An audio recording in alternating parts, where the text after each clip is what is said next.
उमा गांव और परिवार से दूर शहर में पढ़ाई करने आई थी।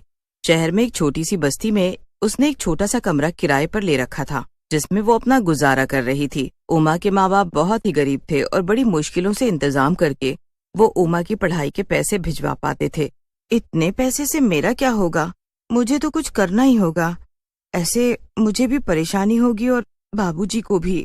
जब उमा के बाबूजी की चिट्ठी आई कि घर की छत गिर गई है, जिसकी वजह से वो इस बार कम पैसे भेज रहे हैं, उमा उस दिन बड़ी ही परेशान थी। वो शाम को बाजार से कुछ सामान लेने के लिए किराने की दुकान पर खड़ी ही थी कि तभी वहाँ एक चाइनीज लड़की आई और दुकान से पूछने लगी, क्या यहाँ आसपास कोई सस्ते में मुझे किराए पर कमरा मिल जाएगा?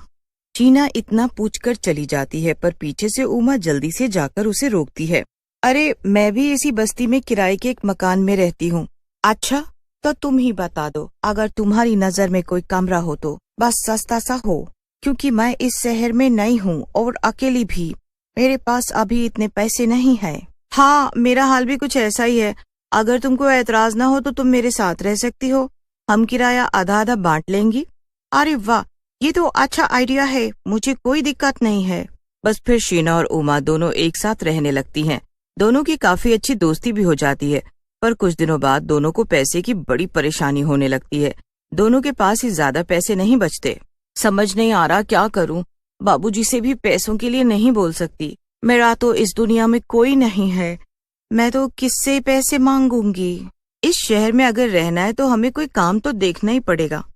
अरे, पर तुम तो कॉलेज जाती हो, तुम कैसे कमा पाओगी? हम क्या कोई छोटा मोटा काम नहीं कर सकते? कोई छोटा मोटा काम ही खोल सकते हैं। कॉलेज से आने के बाद हम दोनों मिलकर कर लिया करेंगे। दोनों बहुत सोचती हैं, पर उनके दिमाग में कोई आइडिया ही नहीं आता। उसके बाद दोनों को बड़ी तेज भूख लगने लगती है। शीना फटाफट दोनों के लिए नूडल्स बनाकर लाती है।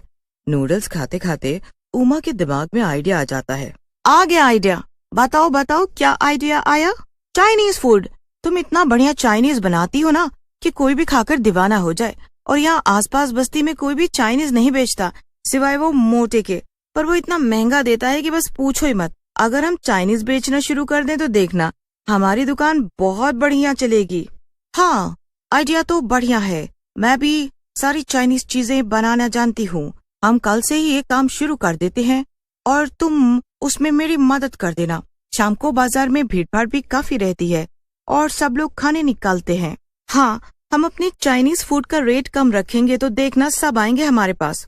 बस फिर क्या था, अगले ही दिन दोनों सहेलियां अपने अपने पैसे इकट्ठे करती हैं और उससे सामान ले आती हैं, और उमा इन सब में उसकी पूरी मदद करती है।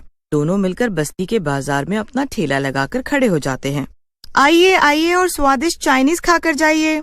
आइए ना भैया, बस 10 रुपए से शुरू है, कोई भी आकर खाओ, बस 10 रुपए में। लोग 10 रुपए का नाम सुनकर हैरान रह जाते हैं और उसका चाइनीज फूड आकर खाने लगते हैं। जब लोग चाइनीज खाते हैं तो बस खाते ही रह जाते हैं। पहले दिन ही उनके यहाँ ऐसी भीड़ लगती है कि बस 2 घंटे में ही सब सामान खत्म हो जाता है।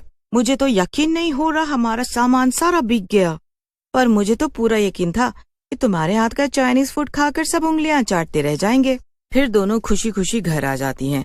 घर आकर वो दोनों मिलकर पैसे गिनती हैं और पहले दिन की कमाई से दोनों बहुत खुश हो जाती हैं। इससे अब तुम कल ही सबसे पहले अपने कॉलेज की फीस भर देना, बाकी पैसों से हम कल और सामान ले आएंगे।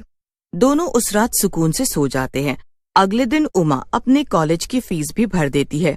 कॉलेज से आकर दोनों मिलकर बाजार से सामान लेकर आते हैं और फिर दोनों मिलकर सब सामान तैयार करके बाजार में भी लगा देते हैं।